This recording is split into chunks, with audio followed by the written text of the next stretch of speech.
Hello, storygoers, and welcome back to another episode of Tales from the Cartridge, the video game storytelling podcast. I am one of your co-hosts, Eric Penrod. And I'm your other co-host, Ryan Bauer. And I have the Sunday scaries. I don't want to go to work. Yeah. I don't want to do anything. Yeah. I feel very blah. Yeah. I hear that. Yeah. How are you? And what have you been playing? I'm doing pretty good. We have my week is a little bit shorter next week because school districts, and they're closed on Friday, so my Friday's going to be pretty chill. So it's a bit of a 4 days of busy, 1 day of chill, and then the next week the schools are closed, which is great. So some nice, laid back. I'll still be working for some of those days, but they'll be much easier days. So I'm doing pretty good as we wind down into the end of the year. I've played a whole bunch of stuff. My partner was away in New York City last weekend, like for the whole end of the week.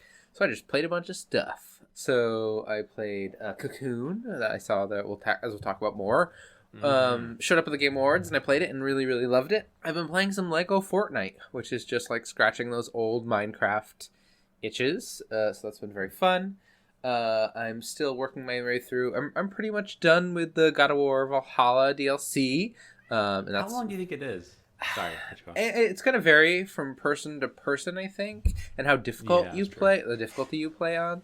I play on like the medium, like the normal difficulty. So I had like pretty good luck with a lot of my runs, and I did okay.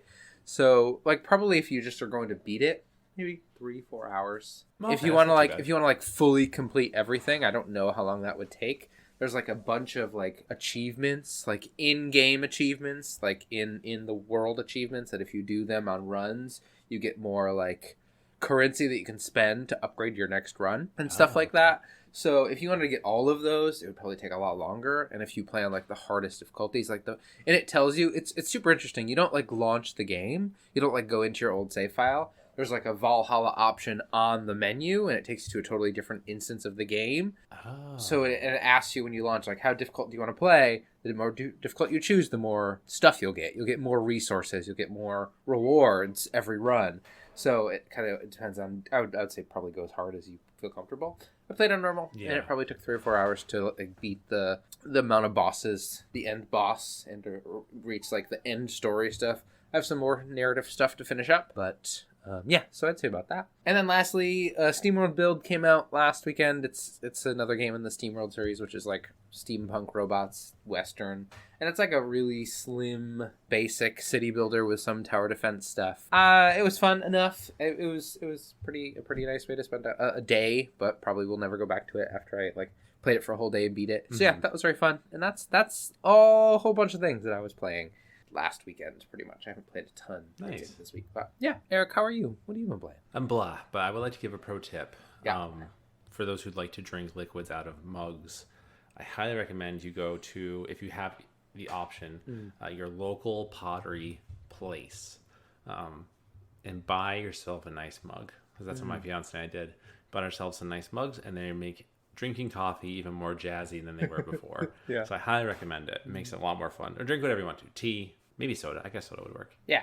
But something cool. You know what I mean? Kombucha. Yeah. That scares me now. Kombucha scares me. I don't know why. Yeah. But as for what I've been playing, still playing Fortnite, still rocking it. I broke down and I spent the money for the Teenage Mutant Ninja Turtles pack. Oh, so I saw that. That's very cool. Running through. Yeah. So much fun. And then I've been playing Mario Wonder with my fiance, and it's been a lot of fun. It's a really cute game. I really like it a lot. Very fun, very much of a twist on a classic game with the Wonder Flowers and how they change the world and stuff like that. It's very, very fun. So I'm having a good time with that. Yeah, so that's about it. Nothing too crazy. I want to play Valhalla so bad, though. I totally forgot about it. Yeah, I gotta play it. And I gotta figure out my next game to play because I just beat all the Spider-Mans. And I thought about doing the DLCs. It's like, I don't know. Just not feeling it now. I did so much Spider-Man, just kind of Spider-Man out, I think. Yeah. So Valhalla might be a nice little palate cleanser. Just like, it's not long, and it's just the very fun combat of Valhalla with some like cool twists. Some really cool stuff in there that kind of break the game. But just for a single run, but it's very fun when you can pull it off. I want to do. Yeah, I gotta download that. I think that's gonna be the palate cleanser between my next transition to either AC Mirage or Alan Wake 2, which will probably be Alan Wake 2 based on our next conversation of the Game Awards. But we'll get to that in a moment. As always, storygoers, we hope you enjoyed our last episode of our DLC. We went through the Game Awards and what we thought would win, and we'll actually go over those in a second after our spiel here. But as always, you can email us your thoughts, feelings, and perspectives to talesfromthecartridge@gmail.com. All the E's are 3s on our social media pages, or by leaving a voicemail or text at 207-494-4334, and I'll read all those in a future episode. You can also answer our poll question below if you're on Spotify. We'll have a poll question and a general question. Go down and answer that if you don't mind, or if you want to. You don't have to. Let us know what your game of the year is. No one's responded yet, and I'm actually very, very curious. So I'd love to hear more pitches, because I have very hard feelings about what I thought my game of the year was, obviously, if you've heard the last episode. But a lot of people have a lot of feelings, so it's kind of cool to kind of get different perspectives. If you find it in your heart of hearts to donate to our Patreon, that'd be fantastic. We have some exclusive episodes up there, some scripts. We're going to put more scripts soon, and the warm feelings of supporting us on the podcast. And of course, if you don't mind rating us on Apple or Spotify or wherever you are on, that'd be wonderful. More people have actually rated us. We're 4.8, which is super That's amazing. Cool. Yeah, it's very, very nice. So so that's very, very kind. Thank you to everyone who's rated us on whatever platform you're on, and for writing in. It's great. It's fantastic. Actually, someone's effort into writing in for us. I will pull that up. Paul. Oh man. Okay, hold on one second, Paul. Sorry, Paul. Folioids. Paul Folioids. Folioids. Hopefully, Paul, forgive me. Please forgive me, Paul. English is my first language, and I'm bad at it. But they wrote, "Great job with Little Nightmares. Could you add a Kirby story? Maybe Kirby in the Forgotten Land, Kirby Star Allies, or even Kirby Return to Dreamland." That's something we can definitely try working on. Yeah. So look out for that in the nearby future. Probably like the first little bit of 2024. We can try to get that out. So we'll see what we can do. But yeah, super good suggestion. Never thought about Kirby. Yeah. At all for some reason. It's a great idea. In the meantime, let's get down to the Game Awards. The Game Awards. Eric, between the two of us, Ryan, we did pretty good. We did pretty well. We did. We covered a gamut. We are very similar folks in a lot of ways, but we also have some different tastes, and we were able to cover a wide range of things. Eric, did you sit down and watch the Game Awards? Were you I did. You did? Yeah, me too. Yeah. And I wonder if it was the right choice. I always kind of watch it, and I'm like, it's one of those things where it's the excitement for it is almost more fun than the actual thing. Yeah. And not to knock the Game Awards, I'm sure it's very, very hard to put that together, obviously. Yeah. And sometimes I think some Game Awards are better than other Game Awards. I had really high hopes for some things in this Game Awards that didn't end up happening. Yeah. I really thought there'd be a lot more. I think God of War Valhalla is the most significant thing I saw. For me personally, I was very excited for that. Yeah. As well as Final Fantasy Rebirth. I kind of had some wild thoughts. I really thought we'd see something. I don't know why. I just felt very, very in my heart of hearts we were going to see something Bloodborne related. I don't know why. I just feel like that's such a given. It's about it hasn't happened. That game, people a lot of people will say Bloodborne is the best Souls-like game. That's I'd be really curious, Eric, if you were to go back and try it, because it is very similar in tone than I think my understanding of this Lies of P, and that it is very gothic and dark. And I'm wondering if it would be something that you would super enjoy. I also in that same vein, have been watching people play co-op Elden Ring, and even though I have no interest in Elden Ring, the thought of going through it co-op seems like it might be very fun, if that's something that is actually doable. I don't know if it is, or if it's with mods or something, but yeah, I think Bloodborne is a game that people have been wanting for a very long time. I just can't believe Sony, literally would just print them money. Yeah. People would pay $70 for that game to be just even ported to the PS5. For sure, updated in the same way that Demon's Souls was. Yes, for sure. Yeah. Put Blue Point on it. Yeah. Remake, just do a remaster or remake. And it would sell so much. Yep. It would sell so much, and I'm surprised they haven't done it yet. I can't get over how that has not happened. So for some reason I thought that was going to happen, but I also was really disappointed because I wanted more Hades 2. Same. 10 seconds of new footage or something like that. Not even 10 seconds. So I'm super disappointed. It makes me feel not great in terms of how far that game is. I think it's going to be a while before that game comes out. Yeah. Unfortunately, which makes me sad. I mean, I want them to take their time. I want Hades 2 to be amazing. Mm-hmm. So I'm okay with having to wait, but it just made me a little sad because I was kind of expecting more stuff, I guess. Yeah, I mean, it was it's such a big part of last year's Game Awards. Right? Was it the Game Awards last year when they really released the announced Hades 2 and yeah, a lot of announcements last year. Yeah, I think it's just again, it just depends on the year. Yeah, right? and what at least for me personally, I'm not at all excited about GTA 6. I'm not a huge GTA person. Yeah, that's huge for a lot of people. I think that's will be a big thing for some folks, but I just personally am not. I've never played a GTA. They're wonderful, I'm so sure, but I just haven't. That isn't something I'm super excited for, but there's a lot of people who are. I'm just so happy no one suggested GTA 6 as a bedtime story or something like that. I never do it. Or GTA 5, I mean, or, one of the Grand Theft Autos as a bedtime story. I could never do it. Yeah. Like, the drug deal went down beautifully. It just doesn't work that way. Yeah. But no, do you want to just jump in? Let's jump in. We'll start from the bottom and go just like we did and kind of go through before. it. Yeah, I love that. Yeah, we can go through these just, not super, unless we have something significant to say, of course, but like, so starting with the most anticipated, Ryan, you said Hades 2 is what you thought would win. Hoping would win, yeah. But the winner, and I had guessed Final Fantasy VII Rebirth, and that ended up being the winner, which unfortunately I wasn't super surprised of. But though I was secretly rooting for Hades 2, as I think we talked about. I really wanted that one to win more for me personally, because Hades is so important to me. But I just felt like with all the hype of folks love, Rebirth, yeah. And then next we had Best Adaptation, which we both called with The Last of Us. I think it was a very clear front runner in that. It was just so well done. And then, of course, they had just announced they killed the multiplayer. Right after. Yeah.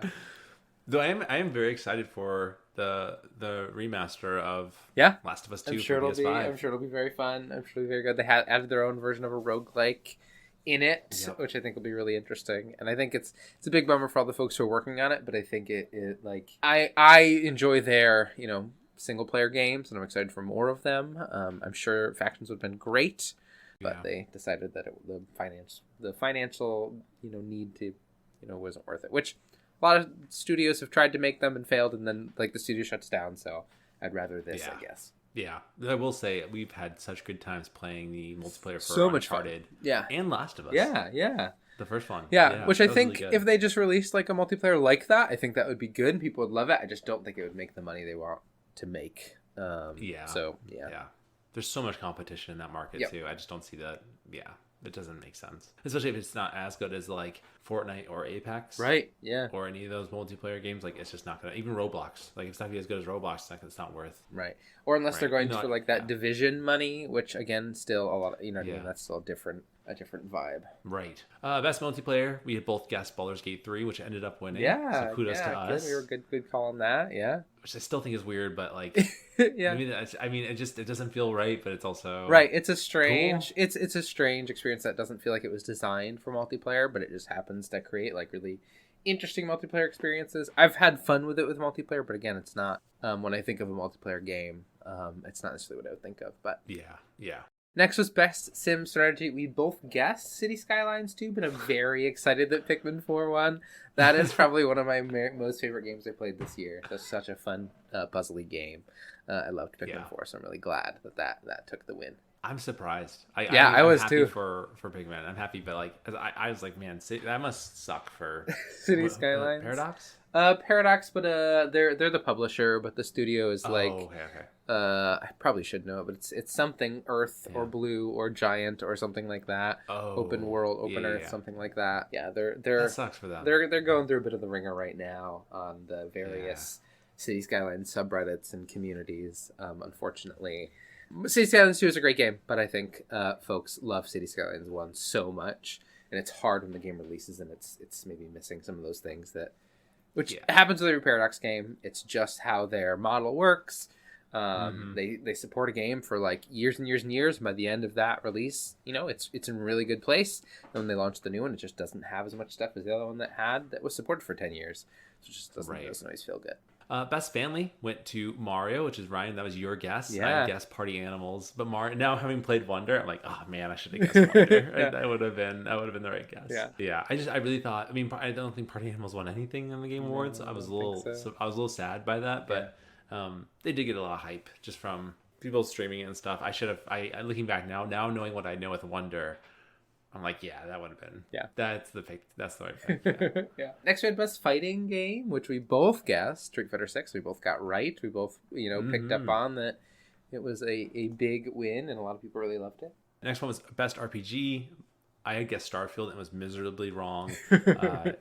And Ryan, you guessed Baldur's Gate 3, which won. Yeah, yeah. So, man, no love for Starfield at all. No, which is just, not at all. Yeah. None at all. Too bad. Yeah. I mean, I never played it, and honestly, I'm a little. I personally am just not into the look of Bethesda games right now.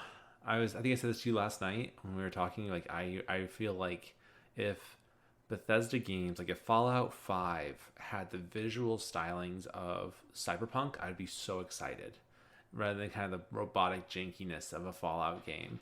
And I think some people might argue that's kind of like a characteristic of Fallout, like that's almost like a necessary integral part of a Fallout game, maybe, because it's just kind of been that way since 3. But I don't know, I just can't.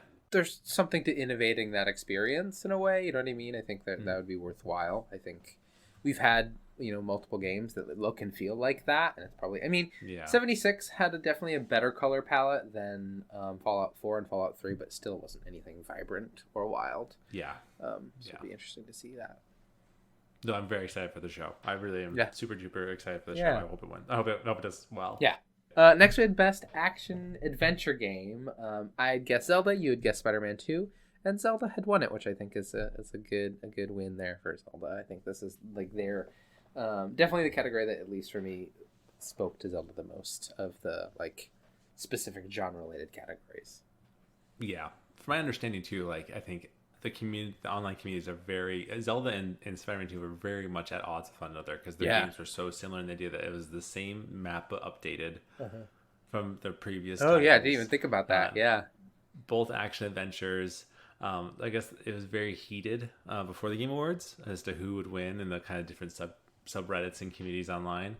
When Zelda won, I did feel a little worried though. I was like, I don't know if this is going to be good for me for Zelda.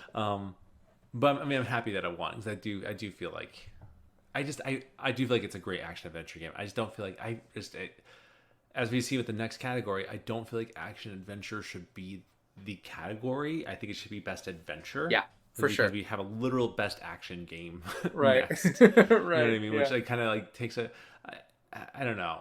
I guess the goal is to kind of like it's mixing action and adventure into this category, which I feel like adventure kind of just be its own thing. But maybe I'm wrong with that. I'd love another perspective. We might be, but I also completely agree. I think Zelda and Spider-Man 2, I think fit the theme of an adventure game. Like there can be action in an adventure. I don't think they have to be, but who knows? I think it's maybe a confusing way to label them, even if they're very similar. Speaking of, best action game went to Armored Core, which Ryan, I was very surprised, but yeah, I did. Yeah. I mean, now looking back though, I'm not, because like that makes sense. I guess Hi-Fi Rush, just because I thought people really truly loved that game, but people also really loved Armored Core. Yeah, and I think this is maybe the only category it had. So yeah, it was. And I think it's one of those things where it's made by the folks who made Dark Souls, so that you have that whole people are jumping on it, and then Armored Core was a super beloved series for a very long time. I played it back on like PlayStation 2, and I super didn't enjoy it and wasn't very good at it. But there are people who did really enjoy it and really loved it. And this like, you know what I mean? This is the game that, they were making before the Dark Souls game. And it seems like they finally got to go back and remake one of those. So it looks super intense and super wild, and people really love it. Just not best mobile game. Did I not make a guess here? Is that why there's no? I think you maybe guessed the same one. Maybe we did. Yeah, maybe we did. Yeah, we both guessed Honkai, and that one, which great. Yeah. Good. Not surprised. That's one I knew for sure. Yeah, exactly. Yeah, definitely. Best debut indie game went to Cocoon. Went to Cocoon. Though we both had guessed Pizza Tower. I was stunned. Because Jeff, like in the beginning, I think of the show, he really called the guys who made Pizza Tower are here, and they showed them. And then when they lost, they put the camera on them, and they were like, kind of like, what do we do? Okay. Like, it was like really awkward. Super awkward, yeah. Oh yeah, it was like, oh, okay. Like just the fact that he called them out, like pointed them out, Was this one of the categories where they didn't there was no one came up on the stage or anything at all as well, or did? Oh, maybe That's. No. I don't. It was so. It feels like there was maybe 5 where people came up on stage, and the rest were all. Maybe I just am misremembering, and that's not right at all. But in my brain, it felt like so many awards were just kind of announced as Jeff was in between trailers. I don't know. Maybe. I don't remember. I feel like people did come up. Oh, that's true. You're right. No, I remember them announcing. Was Cocoon? They went up. Okay, cool. I think they did. I'm pretty sure they did. I could be wrong, but I'm pretty sure they did. Next, we have Best Independent Game, which, again, these categories are very weird. It'd be interesting to know what the actual differentiation between them is. And we guessed David the Diver and Viewfinder, and Sea of Stars won. Which is surprising, but people really love that game a whole lot. People love it. Yeah. Ever since we talked about it, I've been hearing it more and more. Yeah. People really love that game. Mm-hmm. So, good for the Sea of Stars, too. I love the art direction of that game. It's beautiful. It's really cool. Beautiful game. Best community support, we both had guessed Cyberpunk 2077, but it ended up going to Baldur's Gate 3, which makes sense too. Yeah, it was between the two for me. Yeah, I guess we were joking about this. I'd read someone's comment in a different post on something else about Cyberpunk, and I guess maybe best community support shouldn't go to the game that's trying to fix their mistakes. It should go to the game that is just actively being good. Yeah, you know what I mean? Yeah. That makes complete sense. So. Next was Best Ongoing. We both guessed Fortnite, I guess which I think feels pretty obvious, especially now with the announcement of 3 new Fortnite games within the. Yeah. But that wasn't, people weren't aware of that when this came out feasibly, and it went to Cyberpunk, which is great. I don't know. Again, Cyberpunk doesn't feel like an ongoing game. It feels like a game that they're working on with DLCs, but it doesn't super feel like an ongoing game. But I guess. It has had a huge change in what it was with the 2.0 and update. Yeah. I feel like fixing your game shouldn't count as ongoing. I really adamantly disagree with this one. Yeah. Not because I'm obviously become a huge Fortnite fanboy at this point. I mentioned it 7 weeks in a row that I've been playing it. But I just feel like with every even besides the point you just made, Ryan, about all the Lego and what is that always called? Rocket League and harmonic stuff they included even before that. Fortnite really is truly the meta of it's just nerd culture, not even nerd culture, just entertainment culture. Yeah, and all the things they add into it. I almost when they announced that Apex Legends was getting the Final Fantasy VII Rebirth cosmetics in the game, I was stunned. I was like, who? First off, no offense to anyone who plays Apex, but I don't really hear about anyone who does play Apex anymore. I just cannot believe that Square Enix was like, you know what, let's go for Apex rather than Fortnite, which makes me wonder what did Fortnite want to have? What did they want out of the deal that made Square Enix go, you know what, I don't think we should go with them. We should go with the Apex guys, which probably were much more welcoming and more giving to Square Enix for that kind of. Definitely. You know what I mean? The percentages might have been. Yeah. I am also laughing too because when I wrote Cyberpunk as the answer for this category, I wrote Cyberpunk 2023. Very different game. I think 2023 is I think 2023 is when Silverhand was around in lore. That was Silverhand's time when he was around and around still. If I'm remembering my Cyberpunk lore from playing the game a month or two ago. Yeah, seriously. Yeah, but I think that's so funny. Okay. Best games games for impact. We both guessed Chia, and we're both correct. Yeah, what a wonderful game. I really didn't know. Yeah, I'll be super honest. I would need to play more of those games. Though they were showcasing some of those games in those categories throughout the Game Awards, and they did look very great.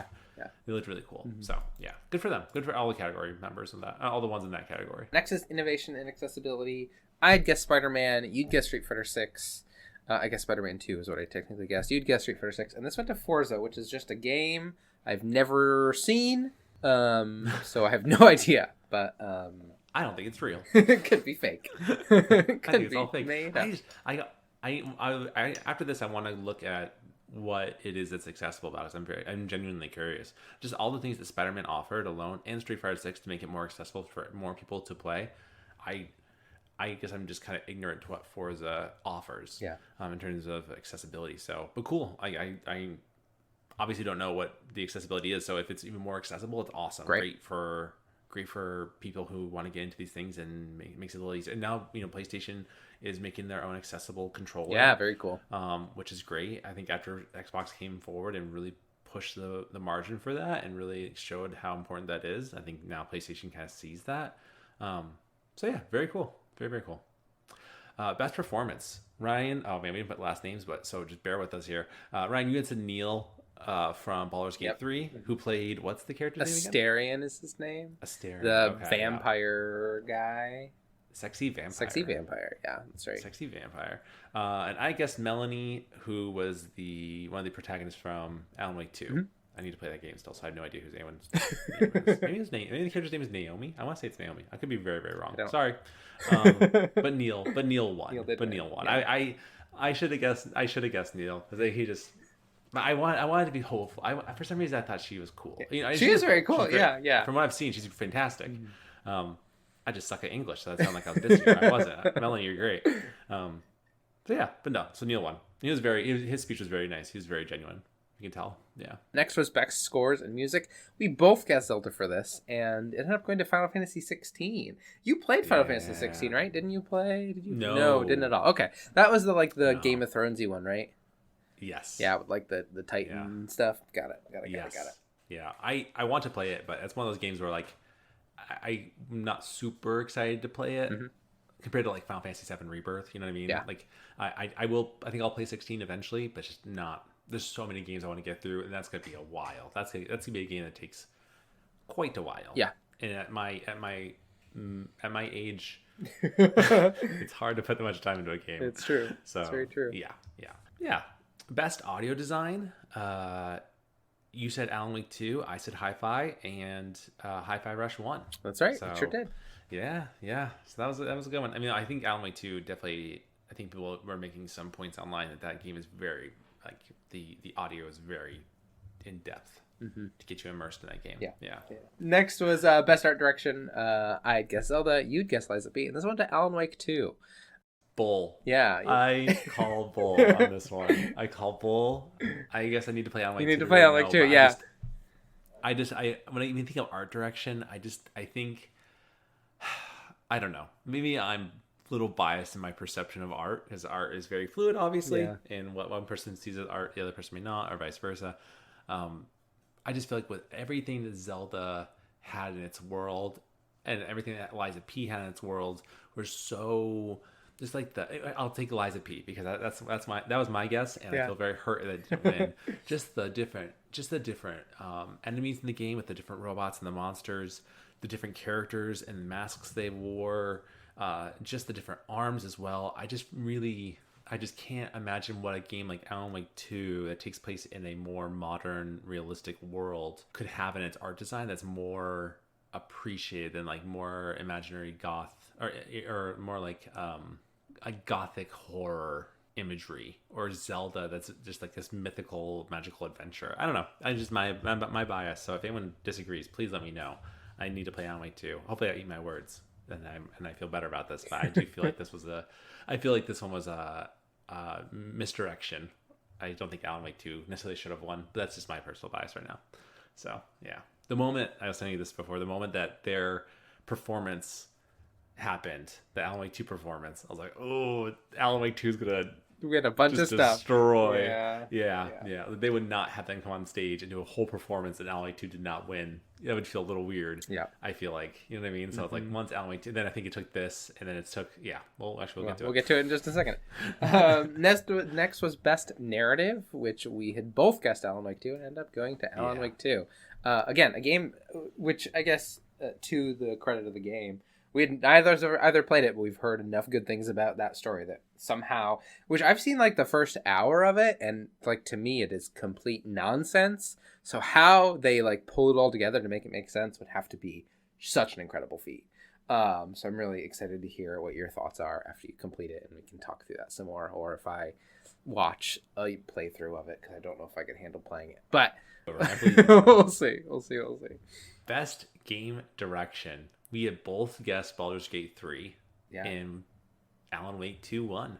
It did. Which again, I'm just ignorant. I think that's the game I need to play next after Valhalla. After I beat Valhalla and get that palate cleanser, I think Alan Wake 2 is the game I need to come back and play next, because I just, again, art direction. Like, this is a direction in which, like, you have taken this game, the narrative and creative, like, freedom that you have to craft this world and this narrative and all these things. And with Baldur's Gate 3 and Zelda, again, after going back to what we talked about, like, I really thought this was a toss-up between Zelda and Baldur's Gate 3, between Game of the Year and Game direction. Like, one would have won, one would win the other. Yeah. So when Alan Wake 2 won, I was very surprised. Yeah. I was like, I feel like it's very much in the same vein as Alan Wake 2 is very much in the same vein as what Alan Wake 1 was, but maybe there's more to it that just, again, I don't know yet. So, like, that's kind of the hard part, is not knowing fully the whole story, so I can sound very ignorant. Yeah. But I don't know. I respectfully disagree right now with the knowledge that I have.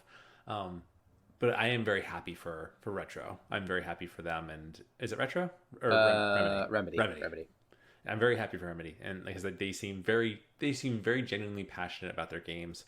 I love that I think he's the director, the guy who accepted the award. He accepted one of the awards and then also performed. He's in the game. Yeah, he's like a big character in the game. Yeah.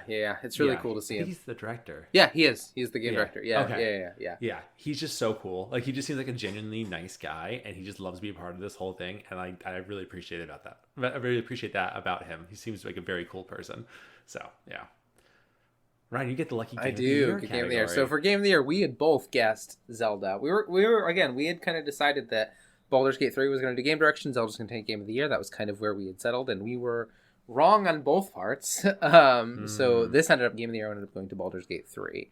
And then game direction went to Alan Wake 2, which I was very surprised about. I mean, I think Zelda was such a huge cultural phenomena when it came out and for the months after, that I was really surprised it didn't win this, especially after like the years and years and years of waiting for it, and it like delivered on what it was when it came out to be. I'm excited for Baldur's Gate. I love Baldur's Gate. I wasn't super surprised that it won, because again, we had thought it was going to be between the two of those. I am just surprised, like you said, that Zelda didn't get the other one, because it seemed like those two. But I also haven't played Alan Wake, so I don't know. But I was very surprised by that. Yeah, I support Baldur's Gate 3 winning Game of the Year, because it has brought in so many things that Zelda could never do, because they're just very different games. Yeah. And I think that the immersion and the narrative storytelling that Baldur's Gate 3 and just the gameplay itself was just very innovative, and just how free the story was depending on your choices, and people really did love that. Yeah. And so I totally support it. Zelda's not that. So like, that is going to be a defining characteristic for game moving forward and a new standard. That makes total sense to me as like Game of the Year, which is why I thought Baldur's Gate 3 was going to win our game direction. Yeah. I thought because of what Baldur's Gate 3 did with its genre, taking this kind of single player immersion to multiplayer, as well as the multiple choices you can make and the branching story paths, I thought that was going to be the best game direction, because Zelda is more Breath of the Wild, more innovative though of its predecessor. Though in terms of art direction, I wouldn't say it's very groundbreaking comparatively to Baldur's Gate 3. Though, like you said, Ryan, for Game of the Year, I felt like Zelda, and I agree with you on this, like was very like a cultural phenomenon. Everybody was playing Zelda, and if you weren't, you weren't. I don't know, if you weren't, I guess. But like, if you were, you were talking about it. It was like the game that everybody was talking about in the moment. So, I don't know. I do feel like Alan Wake 2 is a game that I need to play, because I don't necessarily agree with the game direction. Everything else is I can agree with. I don't think Zelda or necessarily Baldur's Gate 3 maybe should have won Best Narrative. Alan Wake 2 sounds like that would be a game that should earn that. But again, I feel like there was so much love for Alan Wake, which goes into my fear of recency bias. What was it called? Is that what it's called? Yeah, recency bias, where you obviously like... Yeah, it makes me worried if that really truly is the case, if recency bias, really does play a factor in nominations and winning. I do wonder what that will do for the game industry. Though you made the point, Ryan, off the podcast a little bit ago, that Elden Ring came out early last year in 2022 and won Game of the Year. So totally valid. And that was a year that it was that or God of War. That was really just the two games that were the biggest ones I think last year that I can think of. I don't know. I think I do worry about the biasy and how that plays into it. I wonder if Zelda came out later, if Alan Wake would have not won as many. But then again, maybe it would have, and I just don't know any better. Yeah. But either way, I mean, at the end of the day, though, all these games are loved. Yep. And they've made their money and they'll continue to make their money. Yeah. I will say, though, I don't think it ever should have won Game of the Year or game direction. I do feel like Spider-Man 2 did get a little bit of a slap in the face. Yeah. Because it was so... I mean, if you ask me, like, what Game of the Year visually should have been, like, the visual look of a game, I think Spider-Man 2 should have won. Yeah. Like, that's a game that is... It truly is beautiful. It's a beautiful game. Mary Jane looks a little funky comparatively to the first game for some reason. I don't know why to me. Yeah. And then nothing against her or who she is. It's just for some reason her character model seems very off to me. I don't know why. But besides that, everything about that game is so visually beautiful in that game. And I do feel like Spider-Man 2 did get a little bit of a slap in the face from not winning even one award for being like nominated 7 or 8 times. Yeah. But that's my only critique, I think, of the whole Game Awards. Yeah, I mean, I think like it'll be interesting to see what the DICE awards, which is DICE is like the industry versus this is the DICE is the people who make the games, like it's the people who vote is made up on like direct game directors and industry folks, whereas this is done by like media outlets. So it is much more on the impressions versus the. So it'll be interesting to see how that shakes out. I do think for overall there were some moments that were very fun, but overall it was an okay time. I was really surprised that there was no mention of layoffs or anything like that, which I think was a big part of this year, and a lot of folks. It's actively happening outside of the. Oh yeah, that's right. Or not the layoffs, but the SAG actors. Were actively protesting outside of Game Awards this year. Yeah. So I'm surprised that there wasn't any mention of that. I know there Baldur's Gate 3, Sven, he did a long tweet because part of it is they didn't have a ton of time to say their when they received their awards. And one of the things that he said is like not necessarily just the layoffs with the game industry, but like Wizards of the Coast, the D&D folks, everyone who he sat at the table with when that game has been fired from Wizards of the Coast. So like again, it is like there's just across industries folks are being laid off because money, which is a big bummer. Yeah, it's happening everywhere. Even I've heard, I don't know, I was not to bring this into it, right? But like I've heard things about Bungie and what's going on over there. Yeah, it's pretty nuts. bad. It's really, it's really, really bad. I think like if Final Shape doesn't do well, there is a chance that Bungie will get eaten up by Sony and just become a Sony studio and not be independent anymore.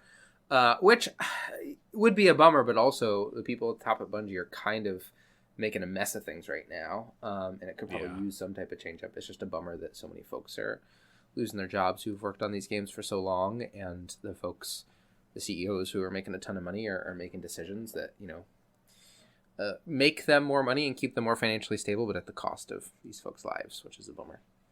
Yeah. From what I read this on IGN. So if you want to look this up and read it yourself, go for it. Storygoers, I mean, and you too, of course, right? Yeah. I was reading how some employees were asking upper management, like, are the CEO and the higher ranking members of Bungie looking to cut some of their pay to help with what's going on? And they said that, I think the quote was like, "We're not that kind of company." Yeah, which really speaks volumes. Yeah, it really speaks volumes. I feel for the people who love Destiny 2. I feel for you, Ryan. Yeah. That's a game that people love. I will say if that truly is the case, if that is actually accurate, and the higher ups at Bungie are being more frivolous, and in not missing something important here, part of me kind of wants them to get eaten by Sony. Yeah, I mean, not to make Sony more powerful either, because they're already such huge people, and it's kind of messed up this whole situation. But if that really is happening at Bungie, then like. Sorry. I mean, if Sony gave them a ton of money to kind of get their act together and to make games and to do this thing, and it seems to have been mismanaged in some way, and like somebody mismanaged it. It wasn't like the QA testers who mismanaged it, and they're the ones being let go. So yeah, it's a bit of a mess. But yeah, maybe that. I mean, like Santa Monica, who is works very closely with Sony, and they're a first party studio. If Bungie were to go the way of Santa Monica, I don't necessarily think it would be a bad thing. I think it might be a couple years of things slowing down. But I think all of all of Sony's big live service games have kind of all fallen apart. So maybe they wouldn't, be against chomping up Bungie and making more stuff like that. But we'll see. Yeah. We'll see. You're right. Their live action games, or they're not live action, but their live service games are really everyone who was making them has kind of maybe decided not to. It's almost like it costs a ton of money and there's a lot of work. Yeah. And there's so many out right now that it's so hard to the market compete. is really It's so filled. hard. Yeah, exactly. Because again, these are games that people will play forever. And how do you Right. convince them to play your game forever and not Fortnite? Which Yep. if you've already invested, like you were talking about the Ninja Turtle, you could play Lego Ninja Turtles now, right? Like those skins transfer to the Lego version, they transfer to the car version, they transfer. You know what I mean? All the skins do. Yeah, exactly. Some don't look great. Some look horrible. But I mean, but they're fun. Right? They're fun. Yeah, like the ecosystem is such that you have invested so much money into this experience that it's hard to then go invest money elsewhere. And that is a hard thing to do, hard thing to fight against. I thought about it recently and how much I've never been that person to spend money in live service games. And not because I was being like frugal necessarily. I just didn't see the point. I didn't want to do that. I didn't want to pay to win, or I didn't need the cosmetics. I didn't feel like I needed those things. But there's something about Fortnite where like it's just an extra step above where I feel comfortable spending that money, and it's going to something that I truly do enjoy and feel like I can continue to enjoy. Like I put it down for so long that I just think that it's going to be one of those games that I play in between games and I'm really gonna like. And yeah, it's always, and I think Fortnite's kind of always going to be around. You know what I mean? Like, and especially what it, not to make this into like a Fortnite podcast, but like it's quality of life stuff now with Lego and harmonics and the new control, like the harmonics controller. Like harmonics is a thing again. Yeah, like if they can bring back Rock Band, wild. that would be insane. Which they already have, right? But if they could bring the peripherals back, it would be so cool. I mean, the guitar is almost out, right? They showed the design for it, I think, recently. So like, it's just kind of bizarre. I mean, even Rocket League, kind of like having its outlet through Fortnite. I played the Rocket League stuff the other night, and I won like 5 matches. But it was fun. Yeah, I'm sure it is. It was totally fun, and it's probably going to get bigger and bigger. So at that point, if I'm Sony and I'm Xbox, not really Nintendo because they don't really do a whole lot of live service games, but except for like mobile stuff. But if I'm Xbox and I'm Sony, why would I want to invest money into live service games when Fortnite and every other live service game is already out there doing amazing? You know what I mean? Like Valorant and Apex and Roblox, whatever. Yeah. Very interesting. Yeah, it's very interesting. And I think like, we're already seeing this, like Sony has invested like a butt ton of money in Epic because they wanted to be able to, get to play some of these things first and get to engage with this ecosystem first. So it's very smart. Wild very time. Smart. Very, very smart.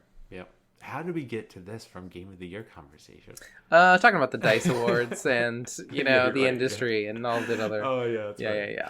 All the. When is DICE Awards? You know, February 13th through the 15th. I was looking it up in between, because I was looking at the awards last year for the DICE Awards, which we don't need to go into on podcast, but I'll be really curious to see if those are different or the same or what those will look like. I mean, Elden Ring I think still won the DICE Awards, but God of War got gypped. God of War got gypped again. It's not because I cried at the end of Valhalla, not Valhalla, end of Ragnarok. I did. Yeah. It was beautiful. Yeah. But yeah, it'll be curious to see who wins. How that goes. We'll see who truly should have won. Zelda. Yeah. Scream from the heavens. It looks like jumped down like Link. By franchise, God of War has gotten the most wins at the DICE Awards. Really? Overall, yeah. God of War, Mario, Uncharted, Zelda. 26 wins of. Yeah. We don't need to go into this nonsense, but it's super interesting. A different awards thing that will be much less publicized and much less marketed. Let's talk about it in February. Let's try to remember to talk about that. Yeah, that would be great. Talk about the winners. Yeah, cool. that'd be interesting to see the difference. Speaking of nonsense, we have a character wheel. We have a character wheel. We sure do. Yeah. Okay. Ryan, we gotta do the honors of introducing our beautiful character wheel. I would. Narrative for today for our episode. Yeah, I want Sorgos to close her eyes and imagine a magical winter evening. Large fluffy snowflakes falling down, crisp cold air. It's very hard to see, and unfortunately Rudolph is missing, and we need to decide through this character wheel who is going to be the best Rudolph replacement to lead Santa's sleigh to all the good girls and boys and non-binary folks and people, to deliver them the incredible presents that they deserve. and should have. So Rudolph is missing. Who can say where they are? We're going to decide through character reel who's going to be the replacement. This magical Christmassy evening and time. Perfect. I think that was great, Ryan. That was beautiful. Thanks. Beautiful. Okay, so what I'm going to do is, where is my thing? I think it's okay. I'm going to see if I can stream this. Okay, so I'm going to. Okay. You know what I should do. Do you still see you see this? I can if I click on it. Yes, I can see it. I can see it. Yeah. Oh, okay. Okay. All right. Well, I'm going to click on the wheel. If you're ready to go. Yeah, I was just grabbing the character wheel formats. Ignore me. I just am somebody who likes formatting things. That's all. Okay. Well, you do that. I will spin the wheel and get our characters going. So the first one's spinning, and spinning, and our first random view game character that could potentially lead Santa's sleigh is Cloud from Final Fantasy VII. What a hero. Okay. What a hero, yeah. His big buster sword on his back as he trailblazes through the snow and all over the world. And our second one is Travis Touchdown from No More Heroes. I feel like Travis Touchdown might be the most picked character in our character wheel. I feel like it's happened numerous times. Might be weighted. He's picked. Might be weighted. Yes. Now, right, actually, before we jump into these characters, I think we should go over the criteria that we're looking for. I think that's important. I think it's helpful when we do that at the top Yeah. to kind of give us, here's Travis Touchdown from last time. There you go. What makes a good Rudolph? I'm thinking visibility. Are they able to see through a snowstorm? Mm-hmm. How well is that going to go? So important. Are they able to lead the sleigh accurately? Mm-hmm. Yeah. So like I'm gonna say, leading the sleigh. Oops, leading the sleigh. Okay. Are they have the endurance to do so? Yeah, it's a long night, and you got to go around the whole world, night. the whole world and everywhere. Yep. Is there any other criteria you can think of? So like leading the sleigh, but you mean leading the sleigh by being able to help guide the sleigh, like visually? I also think it's important to be a good leader to the other reindeer, right? You're guiding them. How are you going to lead them? How are you going to empower them? How are you going to mentor them to be the best reindeer they can be? But then at the same time, you also have to be able to take orders from the big man, Jesus. That's true. And Santa. oh yeah, him too. I just picture that's how Jesus on the walkie-talkie. Santa, how we doing on those presents? Santa's like, we're having a hard time. We gotta we're trying to get there. And she's like, it's my birthday, Santa. You can't mess this up. She's like, all right, we're gonna get there. Okay, so let's go through the characters. First, we have Final Fantasy. First, we have Cloud from Final Fantasy. Yeah. I think Cloud has in terms of leading the sleigh, he has the endurance. Or I'm sorry, actually, I should go back to leading the sleigh. In terms of leading the sleigh, I think he had the physical capability if he can continue to shoot fireballs to kind of clear the snow. He is a leader of his own party, so I think he could do well guiding the reindeer. And I think he has the endurance to do so. He's very strong. He's much stronger than he looks. He carries that giant sword around, his Buster Sword. So I think that it could work really well. He could be a really good... The only thing with Cloud is that he's not going to be able to fly. But neither is Travis. So really they're kind of on equal terms with that. Yeah, there'll have to be some type of magic given to them to give them the ability to fly. Yeah, he does have Arrow. He does have the wind spell, so he'll lift the sleigh for a little bit. He's constantly to drink some mana. If he has a lot of mana potions, he would do great. You know what I mean? He could be able to keep just using his magic over and over and over and over again. So yeah, I think I think Cloud has a good potential. And you think Cloud would take orders? Okay. I think if Santa was like, Cloud, I think we need to turn left, he'd be like, okay, fine. And he would do it. You know what I mean? Cloud's very emo-y. Cloud's like a very emo boy. You know what I mean? Like he's very, If you give him a good reason to do something, he's likely to do it. Yeah. Unless he sees like Sephiroth.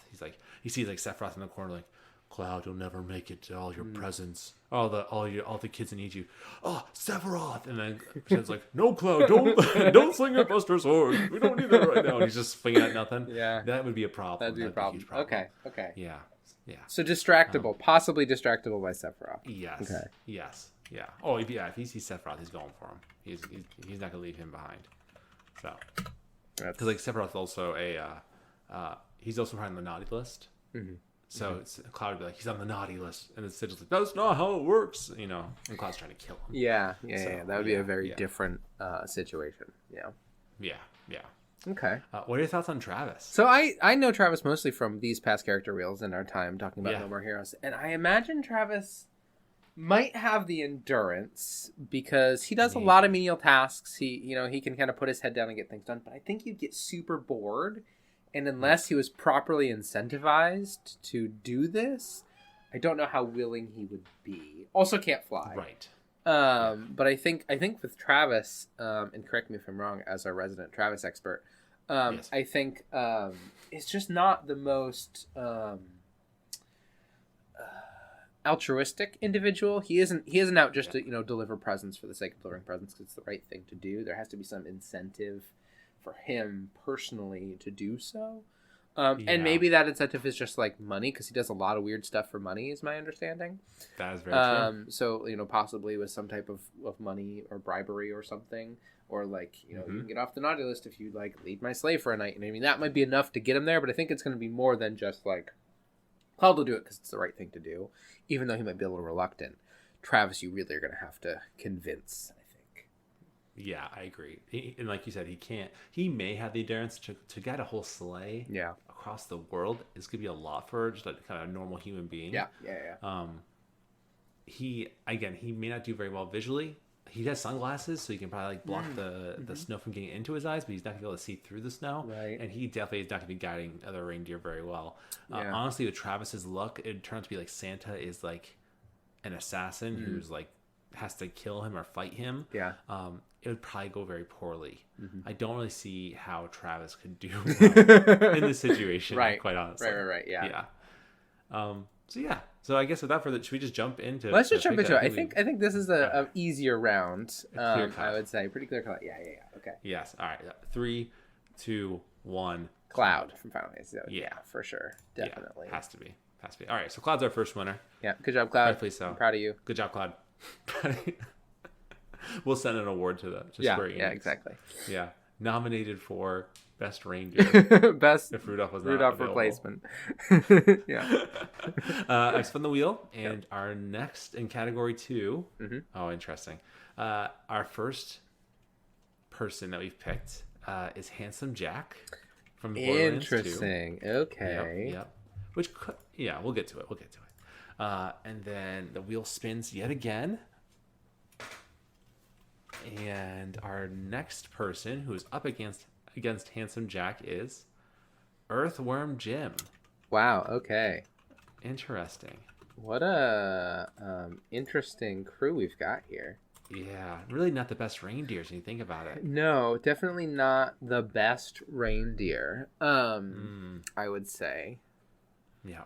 So who do you prefer taking, Ryan? I'll let you go. I know more about Handsome Jack than Earthworm Jim, but I feel like I could probably talk nonsense about either one.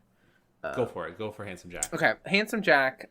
Similar to Travis Touchdown, I don't know if we do this out of the kindness of his heart. There would have to be some type of incentive for Handsome Jack to be willing to do this.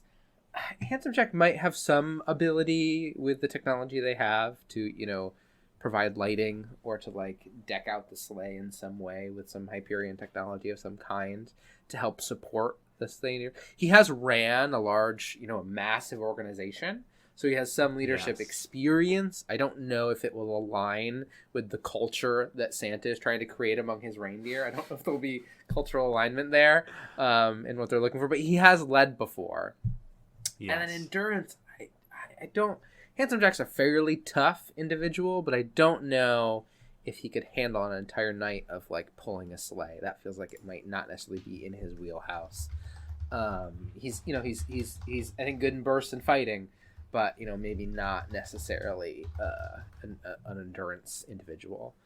So yeah, I think it has some of the skills needed, but it might go really poorly, and that like either will if Santa asks him to do something, he probably won't be willing to do it, and will actively the entire night trying to be convinced the other reindeer to help him take Santa down, because Santa is pushing them and not respecting them as individuals and not allowing them to live up to their potential, and like by the end there might be some type of coup where all the reindeer attempt to kill Santa and install Handsome Jack as the leader of the sleigh, and at that point I think there'd be some kind of like for $10.99 we'll deliver your past presents type of situation. Some way to incentivize and to make money off of the experience. Because I think that's part of who Handsome Jack is as an individual. They are an opportunist and fairly ruthless. Can I add to that? Please do. I think that once he likely would go after Santa and try to execute him for sure. Yeah. And then if taken over, he probably would make a subscription service for delivering presents on Christmas, and he would likely just shoot them down. The same way he shoots his robot minions down at you from space, he would do that with your presents. For sure. Reindeer, he would probably, he's very like evil corporate Elon Musk type of like just, get rid of as many workers. So the reindeers would be obsolete. I think he would kill the reindeers and just put in his own robot reindeers instead. For sure. So I think, but then again, it makes me wonder, I think he can do a pretty good job though. Yeah, it would be super horrible. It'd be different. But in terms of leading a sleigh, I think he could. With his tech. If he didn't have his tech, he wouldn't be able to do anything. So Earthworm Jim. I don't know much about Earthworm Jim other than that he is a big beefy boy. He definitely works out. He does have a laser gun, and he's a go-getter. Yes, I think Earthworm Jim is a go-getter. I think if he has his laser gun, I mean, people who love Earthworm Jim must be they just really. Right we need to do an Earthworm Jim episode just to get caught up here. Just to get caught up. I never was a fan, but maybe I could be. I figure if he's shooting his laser a lot to clear the snow, it might work. But then, what if he hits something he shouldn't hit? Yeah. You know what I mean? What if something gets injured? Someone gets injured and shot. It's horrible. That would ruin Christmas. But I feel like Handsome Jack could also easily ruin Christmas as well. So it's kind of a crapshoot. I mean, I think Earthworm Jim also has a ship, doesn't he? He has a ship, I believe. He's like very strong and has the endurance to, I think, last. But I would have no ability to make things any easier other than his own strength and power. And I actually think it's not him. I think he has like a suit thing. I think he's just a worm in a suit that gives him limbs. Oh, it's really just his suit. Yeah, exactly. I think the suit is what gives him the abilities, I think. Okay. Yeah, it's a worm who stumbled upon a super suit and that makes him a superheroic worm. So I think the suit does a lot of power. Does a lot. I think he can do like cool jet stuff with the suit, possibly. Or who knows? We know so little about Earthworm Jim. But I think like has the endurance, has the strength. I don't know if Earthworm Jim is a leader in any way. I've never seen him in that role, but that doesn't mean he doesn't. He does have a ship, which I think is handy. If possibly he could just like leave. I don't think he does. Oh, he doesn't. Okay, doesn't have a ship. Bummer. I'm looking through this, and I'm seeing no ships. Got it. Got it. I am not sure. It looks like he got no space. Oh, he can't do the propeller thing, can he? Is that a thing? Can he do the propeller thing? I thought he can do a propeller thing. You shouldn't have picked this one. It's a bad one to pick for us. I'm pretty sure he can use his head as a propeller to slow himself down in case of yeah, look. Oh my goodness, that is gruesome. I'm gonna put a picture in our general chat. And it's pretty gruesome what's happening here. How he slows himself down. Ew. He just spins that around, and that kind of slows his speed. So he can't see anything. So storygoers are going to try to describe this best to you. He's riding some kind of propeller, propeller jet engine thing, and he's whipping his own body. It's not even connected to the suit anymore, really. He's just whipping his own body around to slow the descent down of his flying, which I feel like would be not the best situation. Yeah, interesting. I have my answer, right? Yeah, I mean, I think the only thing Earthworm Jim has going for them right now is what we've listed is strong, has the head propeller, could probably take orders though, but I don't know about being a leader. But yeah, I'm ready. I'm ready to make a vote. All right, cool. 3, 2, 1. Handsome Jack. Yeah. Bummer, yeah. But it's wouldn't be the best leader, but wouldn't be the best choice. Right. But I think he could get the job done for sure. In especially for the right price. If the option is no Christmas or Handsome Jack takes over Christmas and you have to pay a little bit, I think maybe that's better. But we'll see. Well, let's hope the character wheel can make a happier and more positive. But we might not get that. That could not be our story that the wheel is telling us here. We are bound by the story of the wheel. There we are, which is now picking our next character of our last round. I don't know if I can include it. It's Octodad again. Should I just not do that? Yeah, maybe let's do a different one. Octodad, I think isn't a bad option, but we've done it before. No, we've done so many times. All right, wheel is spinning. The wheel is spinning once more for our first character of the last round, and that character is Ken from Street Fighter. Okay. Okay. And then we are spinning for the absolute last character. This the last character of the last round. Hopefully, it's one that might be more reindeer-esque. And that is... Nope, we're wrong. It's Phoenix Wright, the attorney. Okay. Oh, man. Okay, I was really hoping... I told this to you yesterday, right? I was really hoping it would be Tony Hawk. Yeah, that would be pretty great. Tony Hawk solution. I just spent it again out of curiosity. We got Ridley from Metroid. Not a bad choice. Not a bad choice. Okay. But we can't. We have to respect the wheel and what it's telling us. Yeah. Okay. So we have Ken from Street Fighter. Yeah. Phoenix Wright, Ace Attorney. Mm-hmm. We know Ken is all about the fire. He can shoot his Hadoukens. He can spin his leg like a top and produce fire. He can do uppercuts that produce fire. He's just a fiery guy. He's always just spinning around and he's fiery. And he has a kid. So what better motivation? If Santa Cain was like, Ken, Christmas is off. Mm-hmm. Unless someone can leave my sleigh. Ken is a pretty altruistic kind of person. He would likely do that for Santa because he is a good person. He wants to do best. And he loves working out. Again, another big great workout.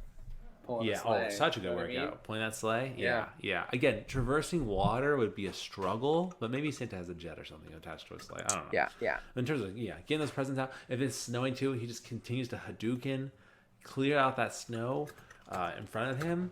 It would be a pain in the butt, and probably would be exhausting, but I think Ken is likely able to do this. Does Ken have the ability to just light his hand on fire and just keep it on fire? No, I think actually in Street Fighter V he had a V skill that did that. Because that might be V skill fire. Strugglers, please just give us a moment. I think he does. Because that would be very similar to a burning nose. You know what I mean? Just to. Oh, it would be so much so. Man, I will be honest with you. Bing is the worst search engine ever. Oh, is this Bing powered? Yeah, I use what's it called? I use what's it called? Firefox? Brave. Brave engine. The one that is very safe and good. Yes, the safe one, which is fantastic. Safety is fantastic, but also it naturally just uses Bing. Or no, I think it gets to use its own thing. It's garbage, is what I'm trying to say. But it does keep you safe, so that's important. I think Ken does have a V skill, does keep his hands on fire. Okay. I'm pretty sure. So yeah, which would be very important. Which I think would be helpful, right? I mean, all Rudolph really can do is, lead reindeer and has a red nose, and I think a red hand, you know what I mean, is not, it's too far from it. Cool. And maybe still pretty helpful. Yeah. And I also think Ken's American, is that correct? He is. So knows who Santa is, which I think is going to be a big benefit, in this whole situation. It's going to take a lot more explaining to get like Cloud on board to what this whole situation is, and Handsome Jack on board of what this whole situation is, versus Ken say, Ken, Christmas, we need you to save Christmas. Ken's like, I know what Christmas is. I know how to help Santa. And and Ken's traveled the world. Oh yeah, meeting people. He knows the world. He's a worldly person. Yeah, can help. And in terms of the lore of Street Fighter 6, he is technically on the run. Oh, he's been framed. Okay, got it. He's running away to keep his family safe. Yeah, and Santa would know that he didn't do it, right? Right. Oh, for sure. Santa knows everything. Yeah. Duh. Yeah. Phoenix Wright. Phoenix Ryan, Wright. go ahead. Phoenix Wright is a lawyer who wears a blue suit and has very fancy hair. I think. Yeah. The problem with Phoenix Wright is I'm looking at these metrics that we've chosen of visual strength and endurance, and I don't know if Phoenix Wright is the strongest or toughest on our list. Mm-hmm. Maybe the weakest of all of the choices we came up with. Physically, mentally, incredible mental endurance, ability to argue in court for hours and hours and hours and find all the good clues. I think could maybe do an okay job of leading the reindeer. I think has some social skills and is able to kind of communicate with the other reindeer and would maybe be able to follow orders from Santa. But is just kind of a guy who's good at being a lawyer. And I don't know if that's enough to, save Christmas by leading a sleigh. If Santa had a situation where like he was framed, I think Phoenix Wright is your person. But I think if the situation is Phoenix Wright, please put on this harness and pull my sleigh with all these reindeer, I think that would be a challenge. And I don't think he would be the most successful at it. Yeah, if anything, I think he'd be like, objection! Yeah. We should cancel Christmas for a better opportunity. Yeah, definitely. Yeah. Right. Plus, would Santa wanted to potentially put an attorney in harm's way that could easily sue him? For sure. You're fully in. That'd be very, very bad. Yeah, I don't think it would be an ideal situation. I think would definitely try to get out of it. And yeah, I think like you said, would be looking out for OSHA violations constantly. You know what I mean? Every single or like, hey, how often are you stopping to feed these reindeer? Hey, how often are you stopping to you know what I mean? I think would really be on Santa in a way that Santa doesn't need that kind of heat with what they're up to. He's like walking into the workshop and seeing all the elves. Like, no bathroom, but it's very Amazon warehouse. Right, exactly. All up in there. Yeah. Santa would probably be terrified to even ask Phoenix, right? I feel like it just kind of leads to our answer. Yeah, I think so. Yeah. Okay. Are you ready? You want to do the countdown? Yeah. 3, 2, 1. Ken from Street Fighter. Yeah. It has to be Ken. Yeah. What a odd. I thought we'd get one character that could just naturally fly. No, all 6. No flyers. Down to the earth. No flyers.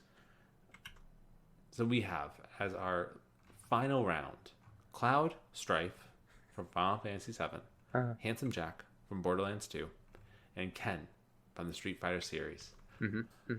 Which of these individuals could step into Rudolph's hooved position and lead this sleigh to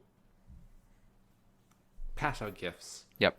And help Christmas happen. Now, Ryan, I think we're looking for, and tell me what you think here. Yeah. Right. When I think about this working out, we're thinking about happiness. We're thinking about joy. We're thinking about delivering these gifts efficiently. Does the end result of it being a true Christmas, is that important to this decision? I think if it was slowly leading the sleigh, right? Yeah, if it was a situation where they were all ruining Christmas, then I would say maybe it didn't matter. But I think with some of these choices, you don't necessarily have to go that route in order to save Christmas. And I guess it also, what does Christmas mean to you? What is the, Christmas magic spirit? I think there's a lot of, questions there about, do you want to preserve that? Is that important? I think like the premise of the question was, who's the best Rudolph, right? Who is Rudolph's replacement? Right. And Rudolph's role was to lead Santa's sleigh. And I think, if we were to put somebody in power here who were to change this whole situation, I think they would then, maybe not be as successful as Rudolph as somebody who just led the sleigh. Yeah. Yeah. Right. Yeah. Right. Like if the question here was who saves Christmas, I think then maybe there's a different choice, but their goal is to lead the sleigh through a very bad snowstorm, like the like the worst one. So, going through this list, right, we have Ken, who is very fire proficient. Yep. Can clear out some snow. His biggest flaw is really traversing the world himself to get all the gifts to where they need to go, as Rudolph would have to do.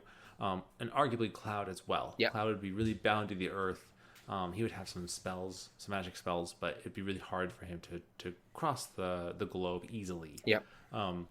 Handsome Jack arguably has the most capability with his robotic minions in hand.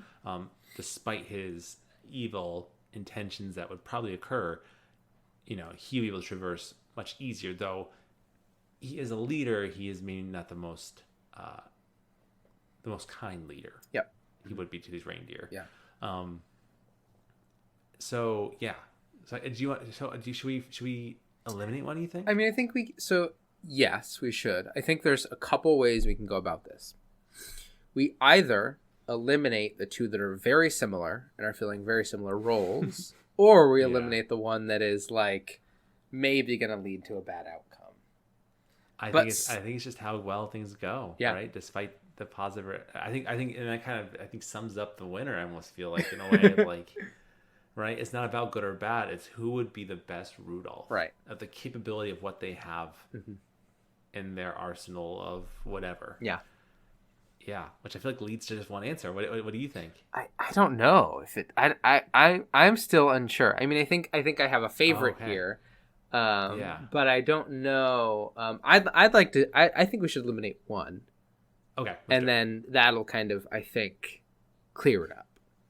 Yes. So, what are your thoughts on who we should eliminate? I think we should eliminate Ken. Interesting. Ken is going to be the hardest time traversing the globe. Yeah. Yes, he has so much fire. Yeah. But I feel like that can cause a lot of disaster if used inefficiently. He is probably the kindest of all three contestants. Yeah. Arguably more so than Cloud, though some may disagree with me. But I just don't think, despite his big beefy, the big beefy boy that he is, I don't think he has the endurance as a human to traverse the globe solely on his own, with the help of the reindeer, of course. I just don't think it would work.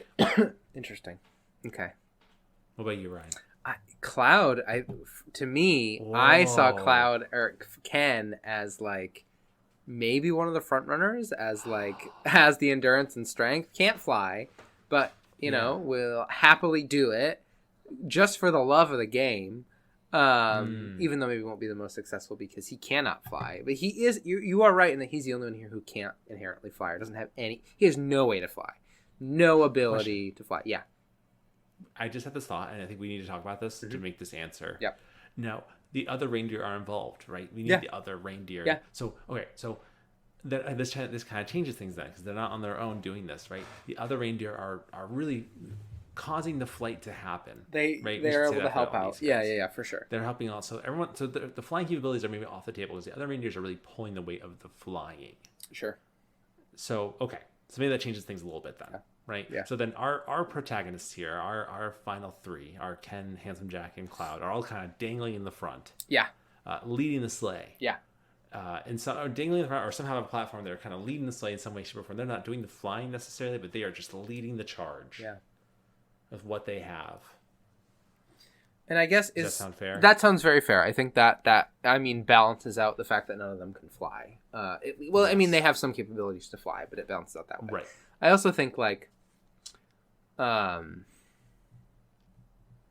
are like Santa Claus rules here. Like if somebody were to take out Santa, do they then become Santa? Right? Is that at play here? Because there's one person here who would maybe take out Santa. Would they then become Santa?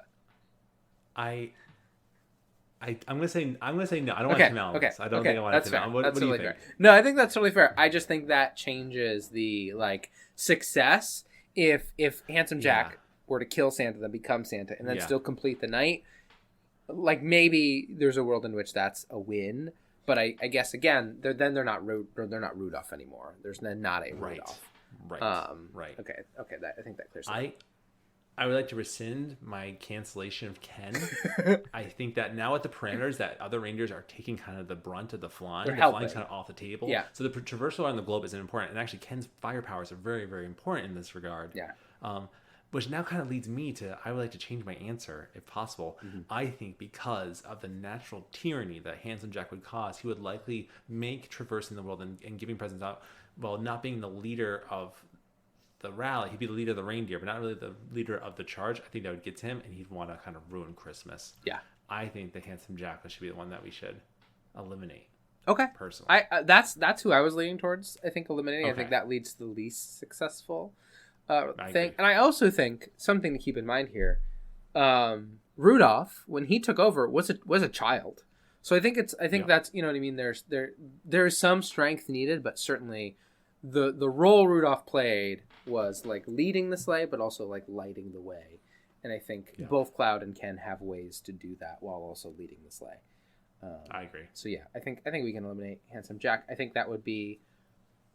I would love to write that story where Handsome Jack becomes the saves Christmas. But yeah, I mean, I think that would be a very fun Borderlands DLC that I would love to play.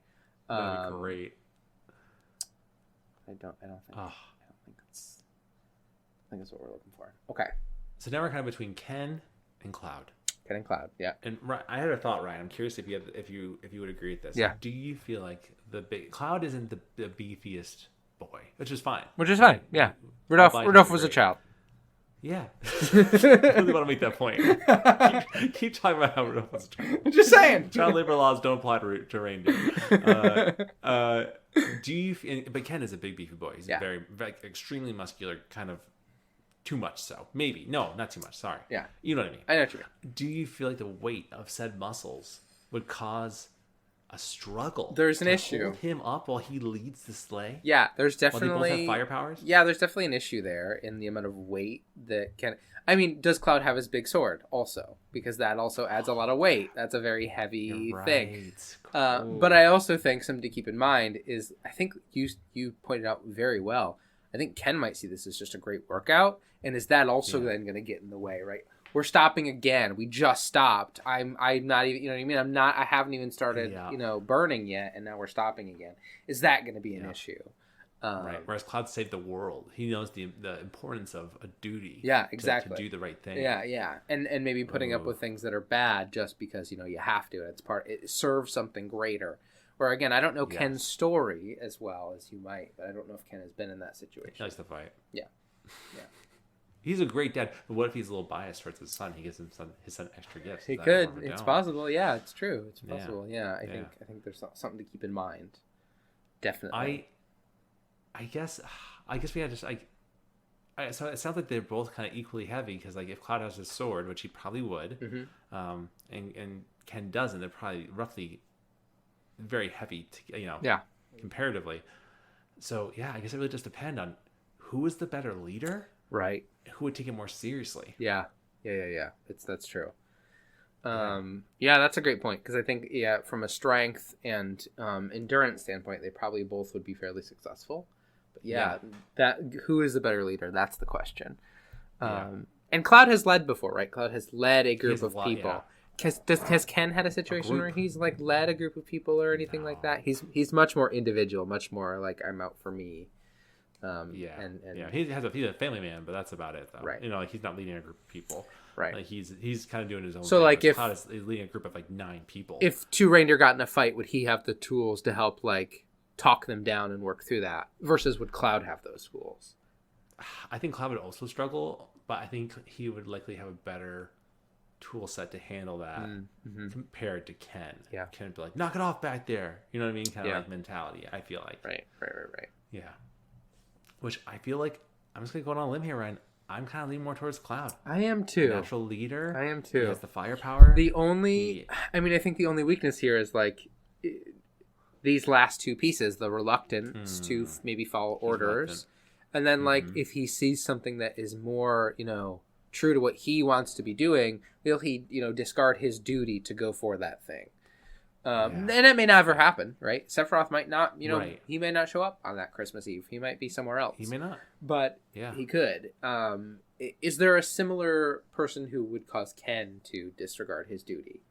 Do you think? I'm pretty much anyone who could fight if you wanted to fight someone. Right. If somebody challenged him to a fight somewhere, got it. He probably would want to stop the slam. Like, let me just fight him really fast. We'll get back onto this. Right. So they both could be, I think, equally as distracted. Okay. Distracting. I mean, I think if that's the case, then I think one of these folks is a leader, and one of the folks isn't, and I think that right there is all we need. I think so too. Yeah. Okay. All right. So then, ready? Ready. 3, 2, 1. Cloud. Yeah. Yeah, it's Cloud. It has to be Cloud. Yeah. Cloud. So our winner of Best Rudolph is Cloud Strife from Final Fantasy VII. Let us know, storygoers, if you agree with our pick. Why should it have been Ken? Why should it have been Handsome Jack? Why not Phoenix Wright? Let us know what you think in the comments below. If you're on Spotify, scroll down. Or, of course, send us your thoughts, feelings, and perspectives to talesfromthecartridge@gmail.com. All of the E's are 3's. You can also find us on our social media, as well as sending us a voicemail or a text at our toll-free number of 207-494-4334, and we'll read all those in a future episode. If you want to donate to our Patreon, awesome. That'd be super kind of you. And rating us on whatever platform you're listening to would be super, super cool as well. But regardless, we will try our best to release some stuff before the end of the year. We'll see how it goes. It may not happen because it's hard at this time of year. Traveling and things, makes it hard. Yeah. We'll do our best. But if not, we'll get back on it in January. So, but if we don't talk to you sooner, storygoers, thank you again for another great year in 2023 for Tales. We hope you have a great holiday season as well as a happy new year. And we will see you in the next episode. Bye. Bye.